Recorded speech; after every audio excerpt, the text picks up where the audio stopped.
Hi friends, welcome to my channel. ఈరోజు video చాలా ఈజీగా టేస్టీగా చేసుకుని ఇడ్లీ పిండితో పునుగులండి. ఈవినింగ్ టైం స్నాక్గా లేదా మార్నింగ్ బ్రేక్ఫాస్ట్గా కూడా చేసుకోవచ్చు. ఇప్పుడైతే తయారీ విధానం చూద్దాం. వీడియో స్కిప్ చేయకుండా చూడండి. ముందుగా ఒక బౌల్ తీసుకున్నానండి. అందులోకి 2 కప్పులు ఇడ్లీ పిండి వేసాను. తర్వాత 1/2 కప్పు మైదా పిండి, 1/2 కప్పు బియ్యం పిండి వేసాను. ఇప్పుడు ఇందులో కొద్దిగా జీలకర్ర, సన్నగా చిన్నగా తరిగిన ఉల్లిపాయ ముక్కలు, పచ్చిమిర్చి తరుగు వేసుకోవాలండి. రుచికి సరిపడా ఉప్పు, కరివేపాకు తరుగు వేసాను. చాలా సింపుల్గా ఉంటుందన్నమాట. టేస్ట్ కూడా సూపర్గా ఉంటుంది. ఇప్పుడు దీన్ని బాగా కలుపుకోవాలి. మైదా పిండి వేయడం వల్ల మనకి బ్యాటర్ కన్సిస్టెన్సీ అనేది పర్ఫెక్ట్గా వస్తుందండి. బియ్యం పిండి వేయడం వల్ల క్రిస్పీగా వస్తాయి, అలాగే ఆయిల్ పీల్చుకోకుండా ఉంటాయి. చేతితో బాగా పిండిని కలిపేసుకున్నానండి. ఈ కన్సిస్టెన్సీ ఉంటే మనకి పునుగులు అనేవి పర్ఫెక్ట్గా వస్తాయి. ఇప్పుడు డీప్ ఫ్రైకి ప్యాన్ పెట్టి ఆయిల్ వేసాను.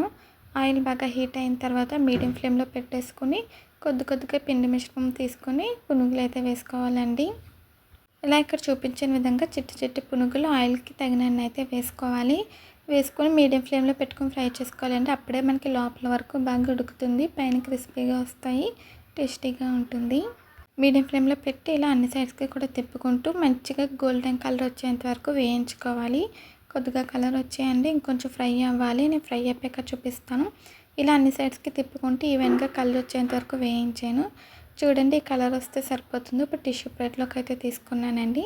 ఇలాగే మనం రెండో వాయి కూడా వేసుకోవాలన్నమాట. అంతేనండి, చాలా ఈజీగా టేస్టీగా మనకి చిట్టి పునుగులు అయితే రెడీ అయిపోయాయి. వేడివేడిగా సర్వ్ చేసుకుంటే సూపర్గా ఉంటుంది. చట్నీతో సర్వ్ చేసుకుంటే అదిరిపోతుంది. వీడియో నచ్చితే లైక్, షేర్, సబ్స్క్రైబ్ చేయండి. Bye friends.